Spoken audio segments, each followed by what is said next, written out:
Hello, everybody. We got a great show this week. We got Russ Baum. He is a touring artist. He tours all over the United States. It's a great interview. It's a lot of fun talking to Russ. I haven't ever really had a long conversation with him. Apparently, I didn't remember this, but I had met him once, and I do remember it after he mentions it in the interview. Feel a little embarrassed on the goofy moment there, but that's the way it happens sometimes here on the show. But I am very excited about the show today. I know you'll love Russ. We try to do this all over Zoom. The musical quality of what he plays live at the end is not spectacular, but please bear with us because we're trying to work out these things with technology. And I'm telling you, you can get the spirit and the energy of Russ when he plays anyway as it comes through. But don't worry, we're going to work in a little pre-recorded little piece of one of his records here, like we kind of always do when we're doing these Zoom shows. So you're going to hear a little bit of Russ. Russ is awesome. Go find his records. He has a few of them out there online, and he has definitely probably going to be in your neighborhood as soon as the quarantine, lockdown, pseudo-lockdown, venue closures, whatever it is, as soon as COVID land lets up a little bit and we get back to normal land, you'll definitely be able to find Russ at a venue near you. He is an incredible performer. You have to see him. Anyway, before we get to Russ, today my friend Brent Lee Smith, the Moonshine Guru, shows up to tell you 13 things you don't know about me. Please take these with a grain of salt. Hey, Moonshine and music fans, Brent Lee Smith, the Moonshine Guru, with you here. Got another list for you, but it's a worthy repeat exercise, I think, because I just get into the list. Top 13 things you didn't know about Joe Shelton. He's the guy who hosts the show, in case you were wondering. Yeah. So number 1, Joe is short for Joe Nanana. That's why we call him Joe. That's too hard to say. He has an undying admiration for all things polka, including dots. That's number 2. Number 3, his music collection is killer. It's filled with amazing local artists, including Joe Shelton. He's a great father to a pair of lucky gerbils. That's number 4. Number 5, he's the biggest, most loyal superfan of the Chicago Cubs. Go Cubs! His favorite number is pi, and just add an E for his favorite food. How convenient. He sells remote controls on eBay. Check out his eBay store. Help him out. He always wears a wetsuit under his clothes, just so he's always prepared. For what, I don't know, but he has a wetsuit. Number 9, his dream job is a kazoo critic and instructor. Fingers crossed they come up with a COVID vaccine soon so we can follow that dream. Number 10, toe socks. Number 11, he is fluent in Romanian. Ask him to tell you why the next time you see him. It's a fantastic story. And one that I don't have enough time to tell you now. Number 12, he is allergic to Velcro. Do not ask him to tell you this story. It is not fantastic. Number 13, he invented blueberry pop rocks. And 13 and a half. I was going to say that he's a solid dude who cares deeply about his friends and family. He's a great musician and songwriter, does a ton to help out the local music scene, and just generally rocks. But this list is things you didn't know about Joe Shelton, so I didn't really need to mention any of it, but I figured I would anyway. Love you, Joe. This is Moonshine and Music with Joe Shelton. Wait a minute, that's me. Anyway, we're going to bring you some inspiring songwriters, musicians, and maybe some side challenges and other stuff around the music industry.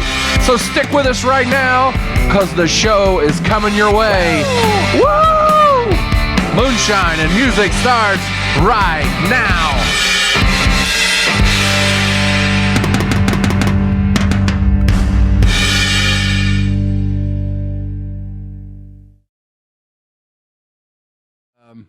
Welcome to Moonshine and Music. Today we're here with Russ Baum, and Russ, it's great to have you on the show. It's nice to meet you in person, or at least in Zoomage. you know. Yeah, man. Yeah, it really, it's nice to see. I honestly think we had met at least one time before.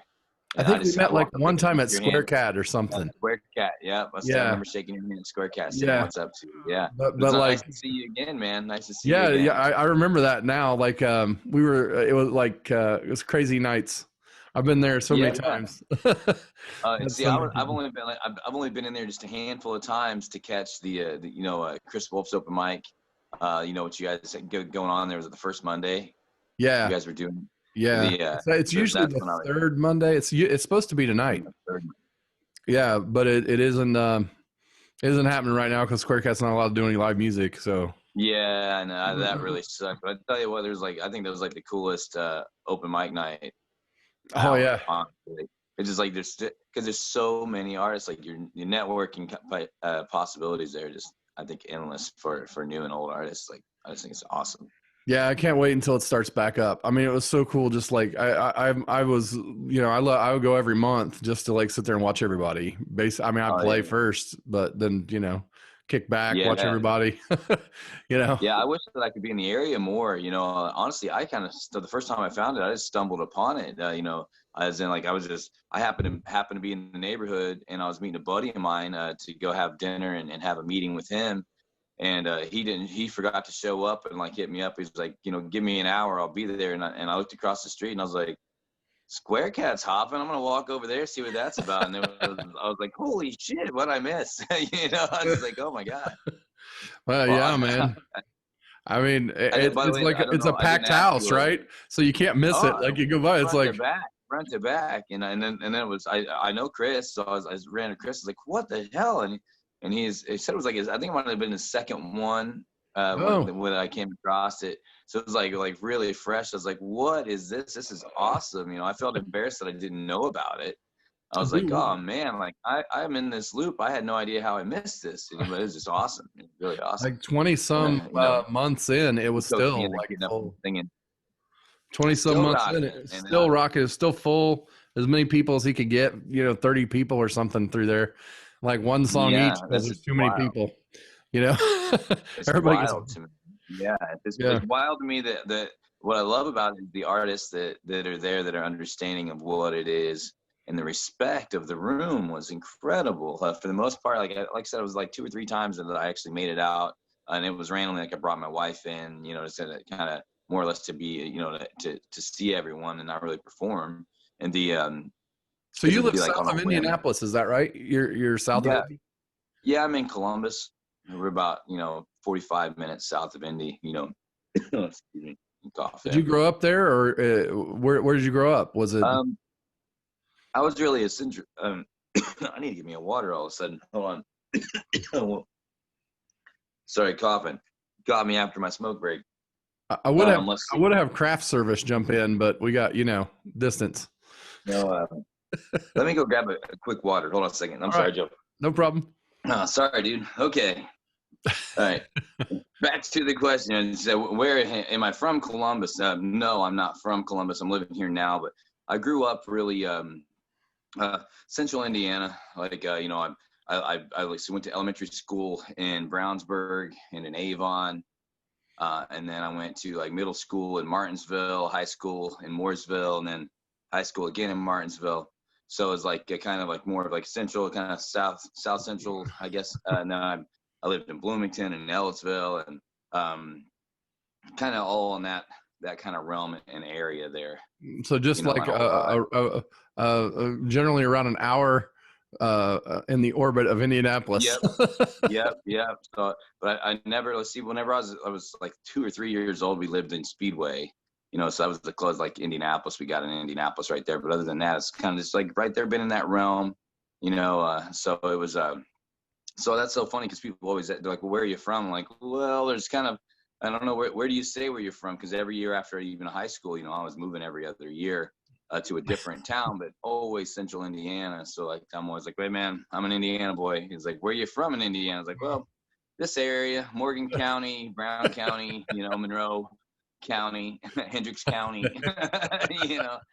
and so it's like, yeah. but it's it's just the life that I've lived with my parents, and just the way that it is. I like to meet new people anyway. I guess it's part of what works. So how old were you when you started playing music? Were you like a little kid or teenager or? I started playing guitar like when it came to like really going after wanting to learn like full songs and singing along. I was about 15 when I started picking it up to do that. But I started pecking around on a piano, but more like when I was like 8 to 10 years old, somewhere in there. And I was saying I'd like to do like the first song that I can officially say I ever learned is "Tear in My Beer," Hank Williams. It's like my first piano song that I played along to. So. I mean, that's a stellar song. So, I know. See, looking back on it, hindsight tells me like that was, I must have had a pretty cool dad because he laid that in front of me and I went with it. I mean, at least it wasn't like first song I ever learned was Macarena, Right.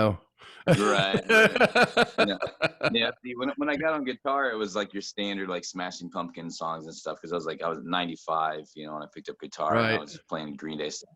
So it could be a lot more embarrassing than "Tear in My Beer." See, I grew up not realizing how cool that like Hank Williams and that song is. You know what I mean? I was right. Like, that's just what I listened to when I was a kid. It was a tear in my beer, crying for you, dear. You still play that one? Is that in the set list? It should be, but it's not. I know every word to it. I'm sure I'd learn the chords in a matter of seconds. You know what I mean? It's not exactly a difficult song. I mean, you were playing it when you were 8, so I know, right? And now we talk about. I'm gonna have to put it in my notes, dude. I might do that. I might do that just because it brings back. It's all about music's all about the memory anyway. That's to me. I started singing that song. It's gonna turn me and every person in that room into like an 8-year-old for a minute. You know what I mean? If you do it right.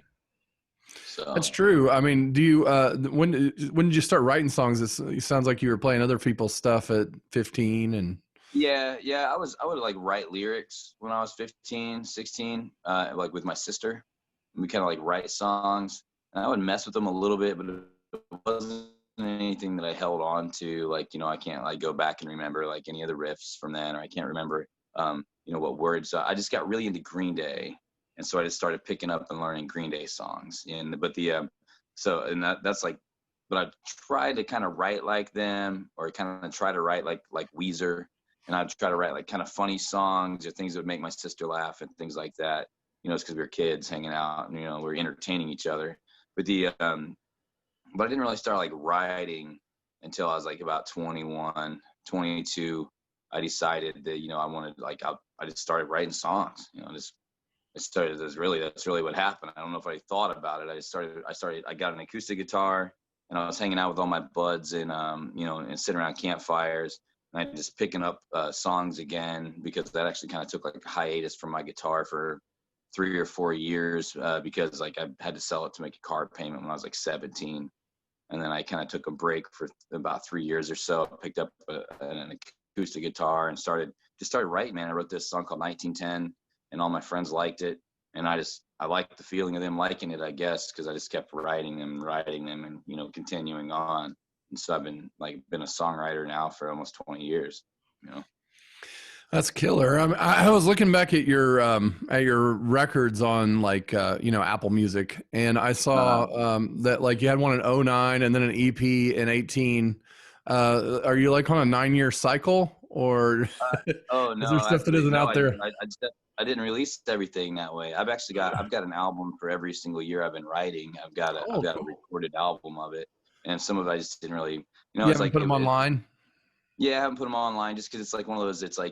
You can really tell how rough my singing and my playing was. You can really tell how I was. I'm still not a fantastic, phenomenal singer, but I was I don't know how or why people even listen to me sometimes when I listen back. And if I have haters out there, like I can kind of like feel for them. I'm like, I feel you. Like that's I don't know if I'd want to listen to me. You know what I mean? So like, yeah, I did like my first live album was like 2003. I did a live album live at Max's place, and I had written 12 songs for that. And, so I had like a full original album. That was my first official album, but I couldn't really afford a studio. you know, and so like to get into the studio at the time. And so just kind of I had a buddy of mine, Matt Summers, came out and recorded the thing. And that was the first album, you know, kind of mixed it down, a simple, you know, it went to an 8-at tape, you know, and I still have the albums. I still have physical copies of all of them. And there's a lot of fans who have them too, because they'll talk me out of them. And and I'll just give them to them. Or, you know, I'd sell these box sets where it was just, you know, I'm DIY. So I you know, like I can print more copies of the album at any time I want to. And you know, I put them out and they'll sell whenever I put them out. But I just kind of just randomly disperse them here and there. But I did like every year I end up in the studio and I end up with a full set of music, different projects and things. So it's like it's been like right now I'm something like 16 full albums at this point, like full wow works. Yeah, because I only find it online. You know, you're gonna only catch in really what I put out in 2000. Yeah, Good Fish in 2009 was my first studio album, like with the full band. Right. And I think it really sounds like a freshman album to me. Like I listened to that and it's like I can really tell it was my first time in the studio. And then you leap forward to what's out right now, which is like my Meager Kings project. I don't know if you've heard of that one or not, but that's the very best recording when it came to like full band studio album that I've ever produced. And that started coming out about a year ago. Yeah. And I've got that stuff from like the Nearest and Dearest. You probably caught Nearest that. and Dearest Volume 1 is the one that I've been listening to. Oh, yeah. Yes. That was recorded here in Indianapolis with 416 Wabash with those guys. Yeah. And it's obviously it's a simple, if you've listened to it, you realize it's just, it was meant to be, but it is a I was sold at the start of it. The first one starts off with like a harmonica, and I was like, okay, I'm in. Like, all right, you started off your album or EP with like a harmonica. I feel like we're gonna like settle in for some stories. Be all right, yeah, it's gonna be all right. Yeah, you know, that's more along that whole project. Now that project actually continues. Like, I'm going to be releasing another volume of that, but it's all about like my friends, my songwriters, my buddies, and sharing their music. I'm either singing their songs on that, or they're singing me with my songs. Or there's one that's on there. It's called Rick and Tim. That was about some friends of mine, so I put it on there. But like the song Marigold that's on there, that's a co-write with Maggie Batts. The song Reason to Smile that you're talking about, that's an actual Uncle Mike Cummins song. He calls himself Michael Cummins. I don't know if you've ran into him or not. He's a songwriter out of Morgan County, a fantastic songwriter. You know, but he doesn't get out and do performances. He at least hasn't in the last few years or whatever. But he's just a great writer, you know. And he hangs out at his house, and we get together and, you know, burn one and hang out and write music, you know, stuff like that.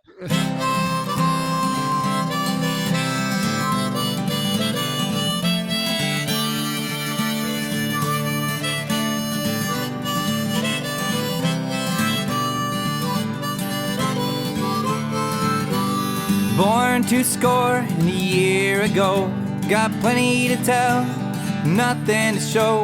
I've been down this road a time or two, with a song in my heart and a hole in my shoe.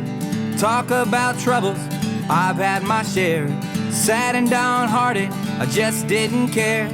Picked myself up by the seat of my pants, got out on that floor, learned how to dance. There's a reason to smile, you dare and you please. If you're looking for honey, you gotta talk to the bee.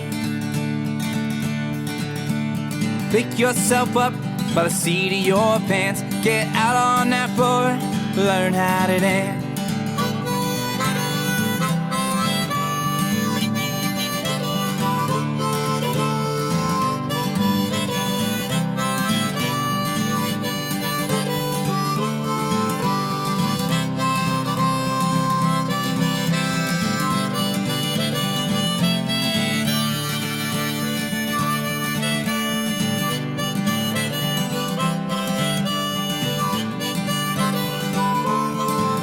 For 7 long years, I couldn't cry. My heart was broken, my cheeks were dry.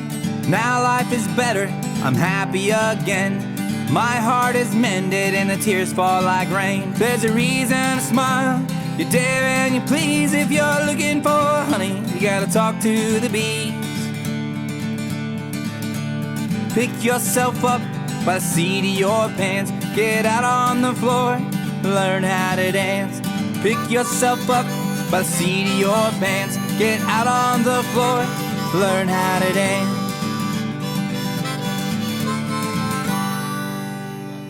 You know, I didn't ask you. Like, what's the content? Like, what am I? Am I allowed to cuss? Am I allowed to? Yeah, like, we have a full explicit on everything.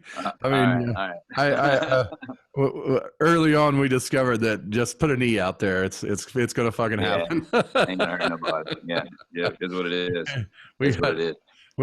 I think along about the point where we decided we were having like the Barney Mugger Street Band on, that it all, you know, it was like, okay, it's a permanent E. There's no, I don't know if you know those guys, but there was nothing. There was nothing not explicit about that episode. I mean, good Lord. They keep it coming. Keep it coming. I'm not that bad. I'll try to be respectful. No, man. You know, there's a two other albums that came out like 2011 and 14, or maybe 2012 or 14, that came out under Russ Baum, Huck Finn. Okay. I wrote all those songs minus one on those two projects too. So that's like my original writing, and Huck was playing percussion, you know, throughout the thing, kind of singing along and things like that. I'll have to check those out. I mean, they're all like one take albums. We went to the studio and we just like walked in, and especially like in one hit, like I was drunk, you know, we went to the studio, went in there, and it was like, we had been, let's see, I think we probably had 5 or 6 shows, like night after night after night in a row. And then this dude shows up, Kenny shows up at one of the shows in Indy there. And he's like, hey, you should record some of those songs. And I was like, yeah, you know, we were trying to figure out how to get to the studio, but we were a wreck. Like I was an alcoholic mess. And I was like, yeah, we're trying to get a studio.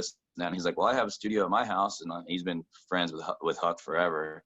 And I was like, all right, well, someday let's do that. And then he's like, well, why don't we do it tonight? And I was like, well, fuck it, let's do it tonight. And so after the show, it's like literally 3 o'clock in the morning when we arrive, and we're drinking moonshine, we're smoking weed, and drunk. And we recorded the one hit album, you know.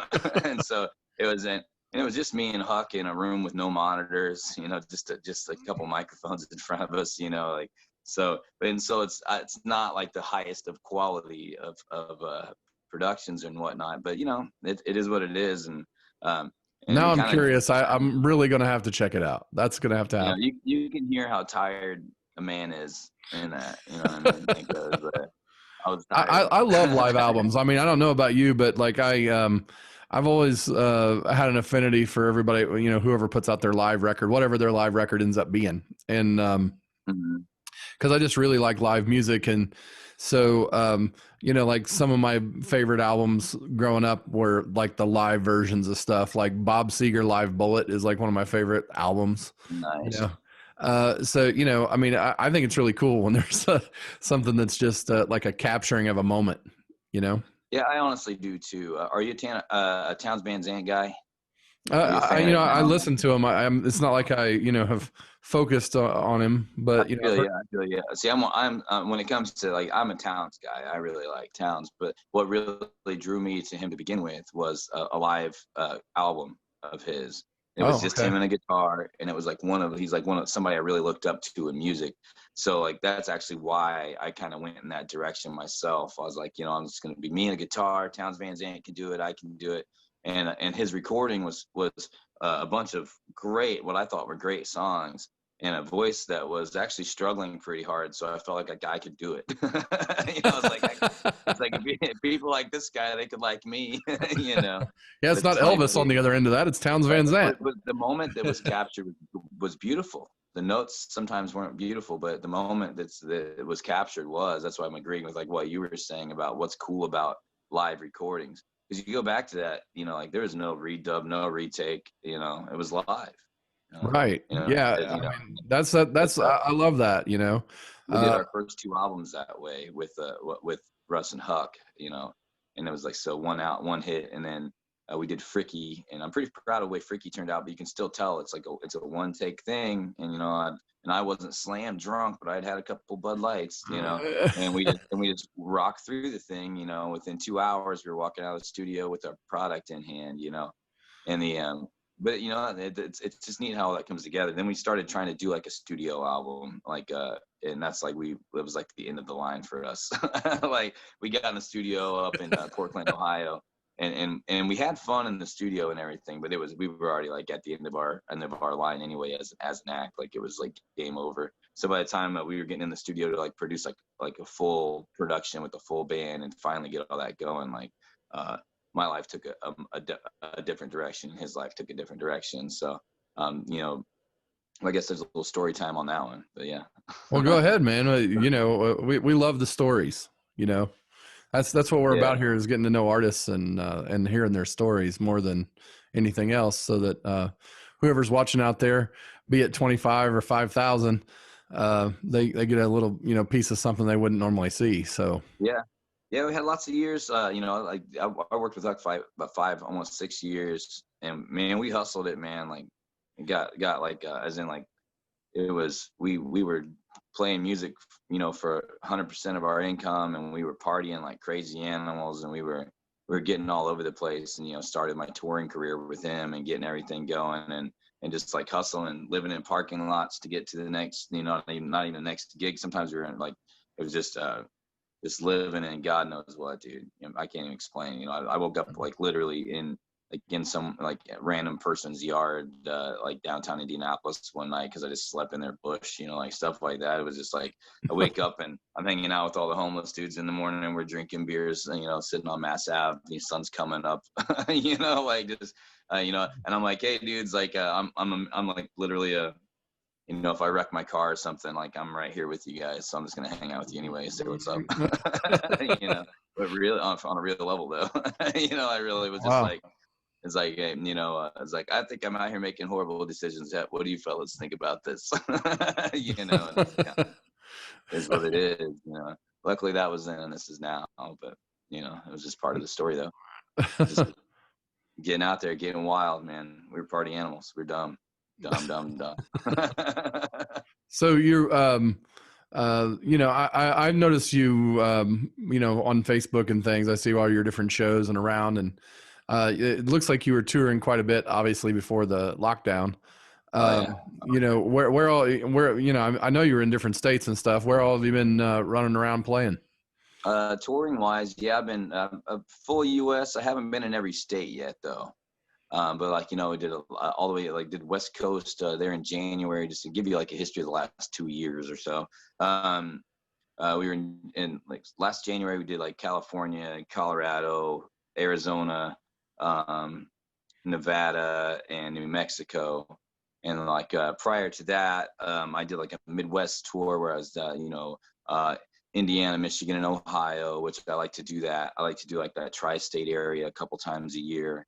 And then I go out East Coast and do like New Jersey, go like Baltimore, like some through Maryland, the Carolinas, and go all the way down into Florida and do both coasts of Florida. And then I do the United Kingdom. I do Scotland and oh wow, Wales. I didn't realize you went over there. Yeah. Yeah. Yeah. Mm-hmm. So go over there. I've got a really cool fan base over there.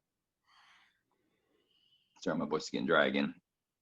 But yeah, so the getting around and I've like literally, it's either constantly touring. I would do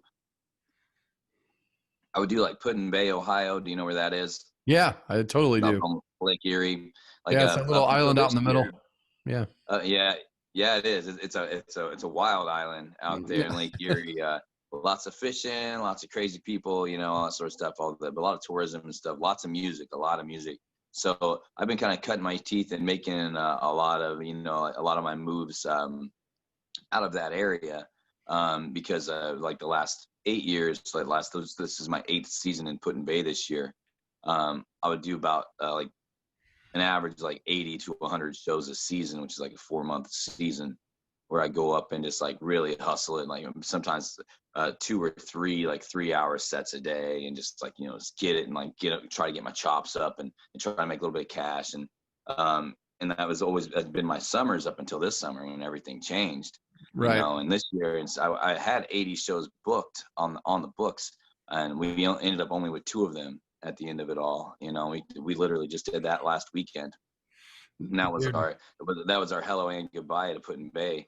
Going out and doing which honestly, it was so weird because I saw the same people, only I did it in like a blur, so I saw everybody and we know, like, you got there and I'm pretty deeply seated into the community in Put in Bay, because I've been going there for 8 years and basically living on the island for 8 years during the season whenever it's all going on. So like, you got to go out and I had to say hi to everybody.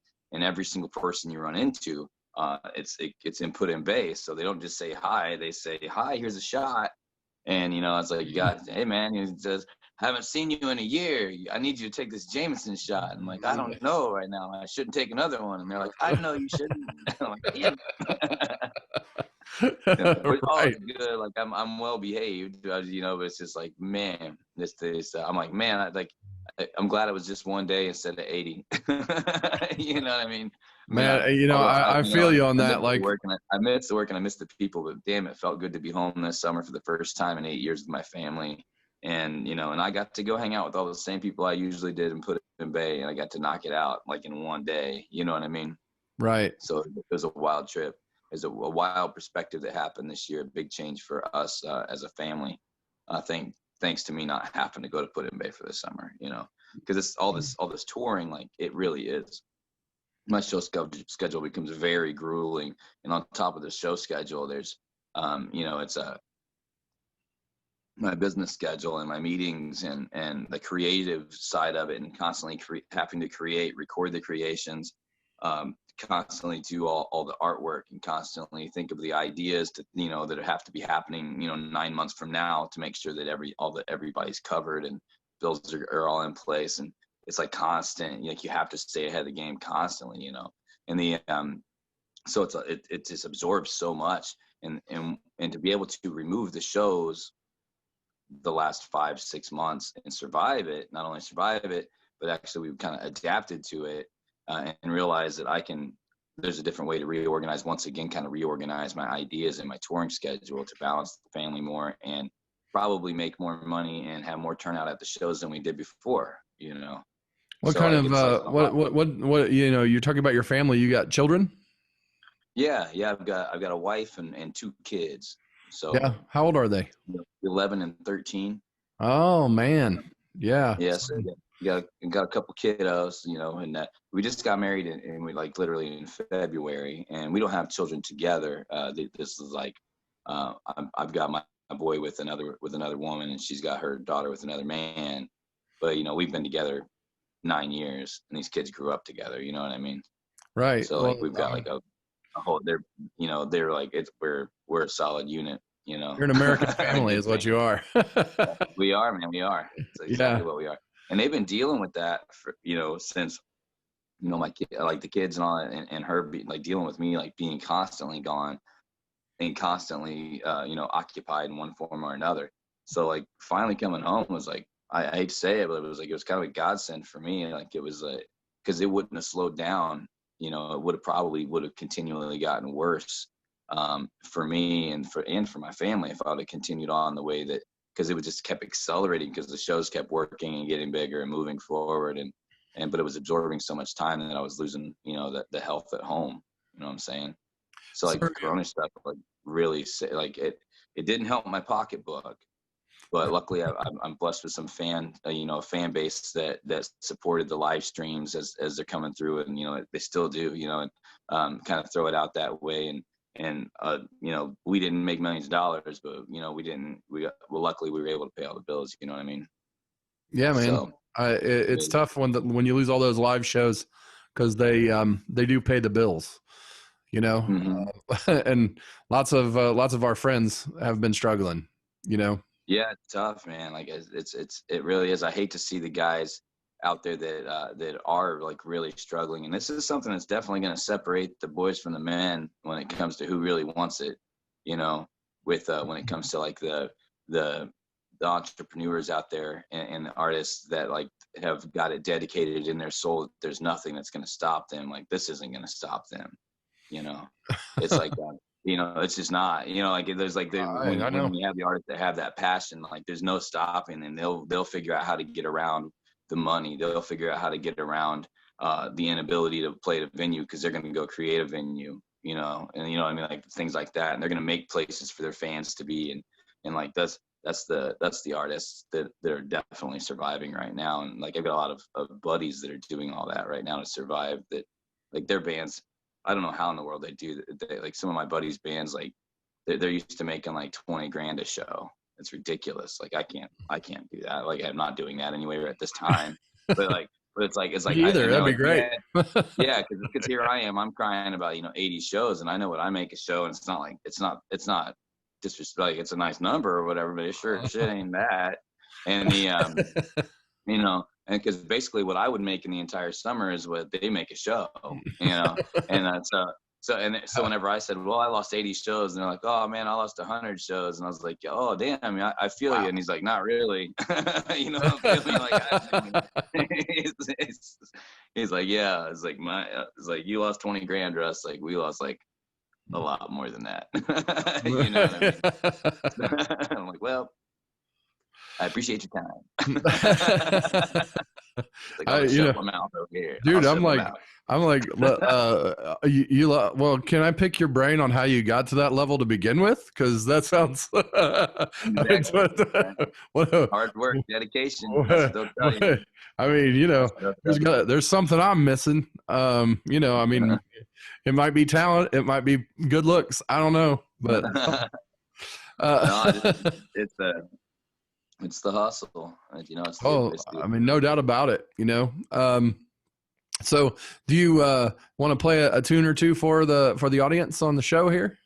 Sure, man, I can do that. I'm I don't know what I'll play, but I'll think about it. I've got my guitar. I thought you'd never ask. Yeah, man. We need original tunes because we like to celebrate songwriting. Yeah. So, you know. But I've got a lot of original tunes. That's what I prefer to do. But see, I like the songs that I play. My cover songs are like, they're songs that I'm just like head over heels in love with. You know what I mean? But let's see. I'm trying to think of what would be a good one here. Obviously, I'm kind of unprepared on what song to play. It'll come to. But you want to hear? Let's see. Your guitar there. What kind of guitar is that one? I see it's been well used. I like the man, tick marks. Yeah. I bought her brand new. Yes, it's kind of got it kind of all over. I don't know, like with the little light I got going on. You can see. But yeah, there's definitely a lot of miles on this guitar. I put every one of them on it too. I've got a Gibson that I put a whole lot of miles on too that I really like, but it doesn't have. I popped a string on it earlier today during my live stream. Oh man! I have not repaired it because I'm a bad friend. But I'm trying to think. Starting trying to think of what song I can do. This song called "The Lonely." That's not super exciting, but I think it's a pretty song. Cool. And this is one. Maybe this just be a cool one to go with. A lot of the fans. It's so funny because I have the fans. This is one of the fans really like this one too. But actually, I've got a song called "Shake" that will be in the same realm. But maybe we'll just do we'll do "The Lonely" and I'll figure something else out if we want to do a couple of them. Yeah, we'd like to have a couple, like two. All right. Yeah. We'll pick out two. While I'm playing "The Lonely," I'll try to figure out what the hell else to play. But this is one.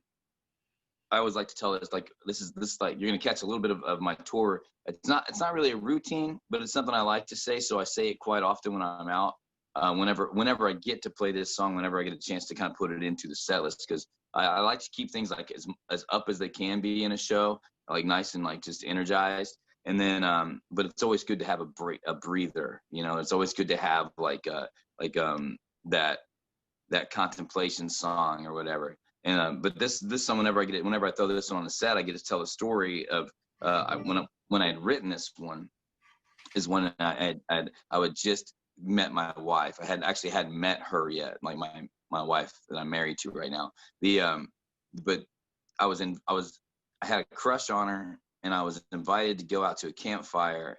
And she's a fantastic folk artist herself, or as in like she's a pretty accomplished Megan Maudlin. And I had a crush on her. I thought she was gorgeous. I was intimidated by her big voice, and I wanted to impress her because she invited me to go out to this campfire, and I had just written this song, and she kind of called me out at the campfire, and was like, oh, why don't you play something, why don't you play one of your original songs or whatever? And I was like, okay. And I was like, I don't know, I got this one. I threw down 2 songs, and this is the first one I threw down. And then I kind of, even by the end of this song, like she had actually started getting closer over to me, and I started feeling like, I was like, oh, this is cool, it's good. But either way, I had because I had just a big ass crush on her, and but 9 years later, baby, This song must have worked. That's what I'm hearing. I'm saying that's what I think song worked. But I like to tell that story during the on tour dates and stuff whenever I'm out of town. It's good too because it lets everybody in the room know you're married and happily married, and that can prevent a lot of stupidity at the end of the night. Facts. I like to lead with that step forward, that foot forward. Here we are. Loneliness, it seems I found you again, drifting along in the dark. And I can promise that I understand when the wind will blow straight through your heart. The summer's over and the world had to end. There's a reason that they call it the fall. Now take my hand and I can be your friend. I will be here when there's nothing at all. And we will move on again. We will move on again. I'm in the mirror, I am haunting the halls. I'm a victim of what you believe. The words I feel from your sound that is real creates this conflict that's colliding with me. I'm in the flames, but I could give you no names. I'm not ashamed for what I have caused. Blink of an eye, then this world will deny. You will see that there was nothing at all. We will move on again. We will move on again. But there was no reason for hiding away from the sun. It's where everything is leading to. It's believing when the truth has begun. And this can all fade away, just like the light that turned into the dark. Now take my hand and I will be your friend. It's the end, but then again it's a start. And we will move on again. We will move on again.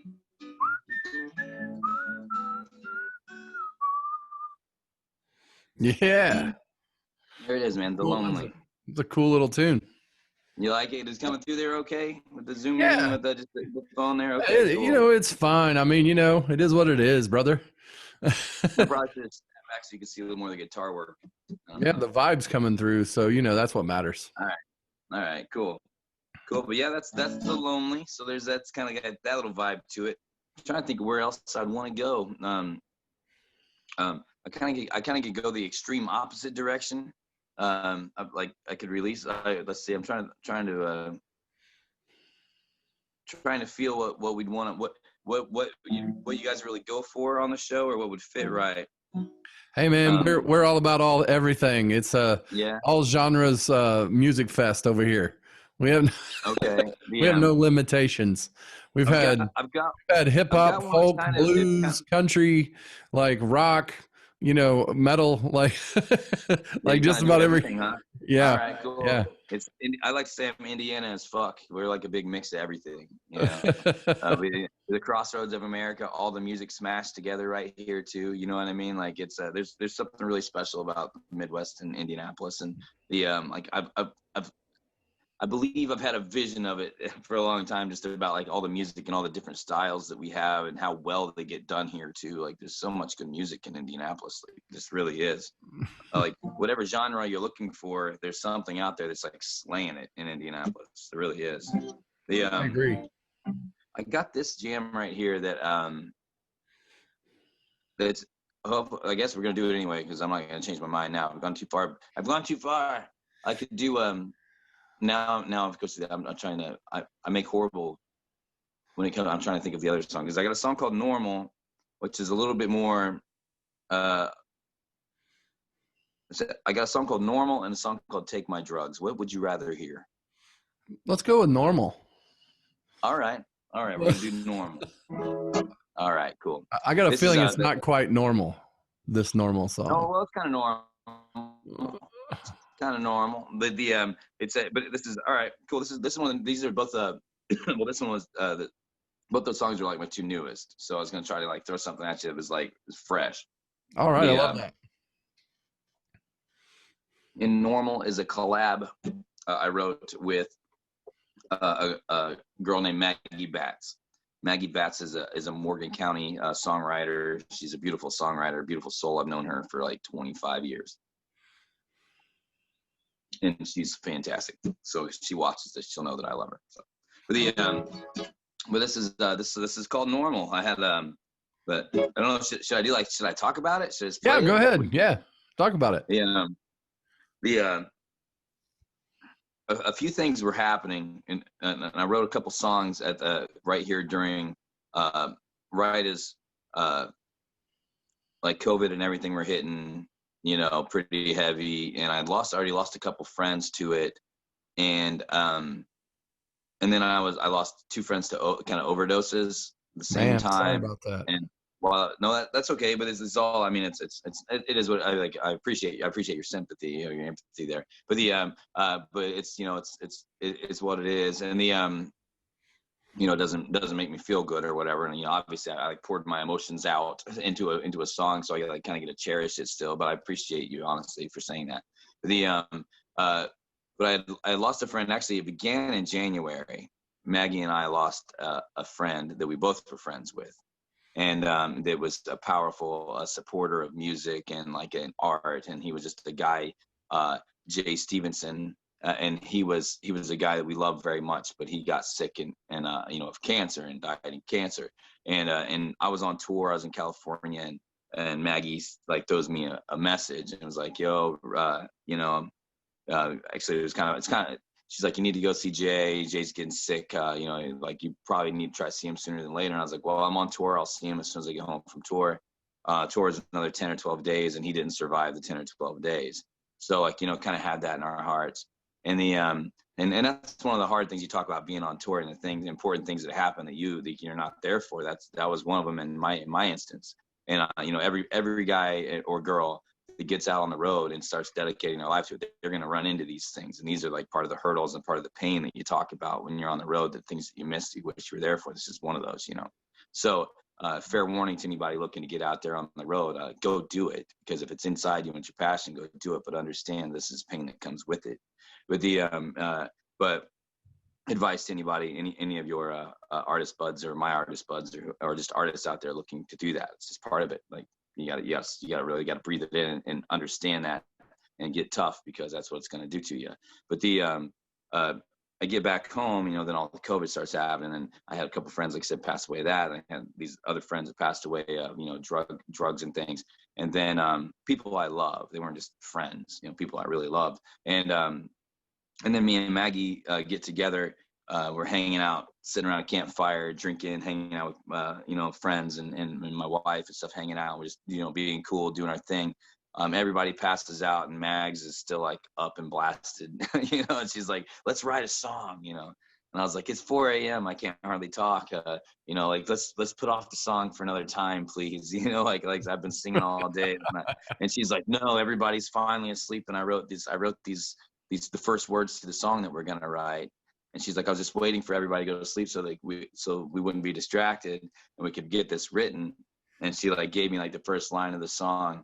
And And she's like, and then she grabbed me by the heart. She's like, this is for Jay, Russ, we got to do this. And so I was like, okay, I can't say no to that. And and then she gave me like the first verse she had written down while we were sitting out at the campfire that night. She's like, this just came to me. So she gives me the first verse. And then I look in my phone and I see like whenever she had sent me, I scrolled through whenever, I take notes like crazy in my phone, like crazy all the time. And they're all dated. They're all there. So I dig back to where, she sent me that message about Jay, and I saw that I had written something in that blip moment, like while I was like somewhere in between, somewhere in California, but I was like in between managing 10 guys on the road and managing like everything that comes with tour. I'm not just an artist on the tour. I'm one of the creators, and I'm like, got a lot going on. And so there's like a 30-second blip where like I remember kind of crying about Jay and writing this thing, and it ended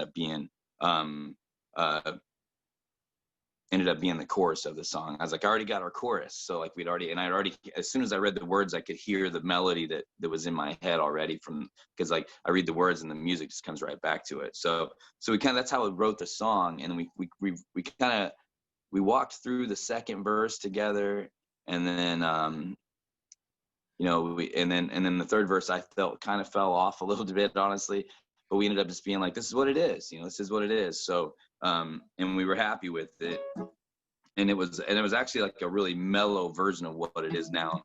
Like it used to do kind of but have like this like kind of sound to it. It has more of like a little hop to it or something.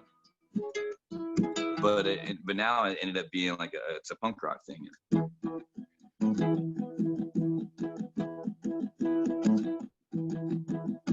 The ashes blew across the table as you bow out, you walked away. I see your eyes, they're moving and stable across the fire. You found a flame, but that's normal, right? Please say I'm okay. I think I lost a friend today, and that's normal, right? Please say I'm okay. I think I lost a friend today. But in my mind, I'm at the funeral and you're alive, you're okay. But in my mind, I need your approval. Do I make you proud? Now who's to say? Who's to say? But that's normal, right? Please say I'm okay. I think I lost a friend today. That's normal, right? Please say I'm okay. I think I lost a friend today, and that's normal, right? Please say I'm okay. I think I lost a friend today. That's normal, right? Please say I'm okay. I think I lost a friend today.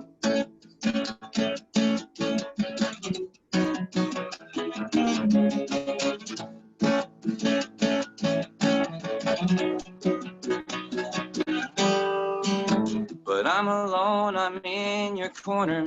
When you're not here, I'm still here. I'm still here. But that's normal, right? Please say I'm okay. I think I lost a friend today. That's normal, right? Please say I'm okay. I think I lost a friend today. And that's normal, right? Please say I'm okay. I think I lost a friend today. And that's normal, right? Please say I'm okay. I lost a friend today. Oh, wow, man. There it is. I like that energy, man. There's a good vibe coming off of that. Thanks, man. Mhm. Thanks. Yeah. I'm actually trying to keep it mellow, so I'm not too loud in the house right now. So my wife sticks her head down and says something to me. I'll be like, it's Joe, it's him, man. It's my fault. Yeah, blame it on me, man. It's his fault, man. Well, No, man, it's all good. It's all good. hey, man, thanks for stopping by for the show. It's great to have you here, and I appreciate you doing it. Hey, man, I appreciate you reaching out and, you trying to get to know me a little bit better. I appreciate it. I'm glad I got to know you a little bit. Although I didn't get to ask you too many questions. I didn't turn around the interview like a good artist is supposed to do. I was supposed to turn this all against you, man. I didn't do that. Well, maybe next time. I don't know. All right. Well, I hope there's a next time, man. Moonshine in Music is a presentation of Notlehs Entertainment. Copyright 2020, all rights reserved. The producer for today's show was Joe Shelton. Our cameraman, grip, and stunt double was Brent Lee Smith. On cameras and all sorts of other things, Bailey Shelton. And our staff guru is Brent Schlemmer. Join us each Sunday for new episodes right here with Moonshine and Music.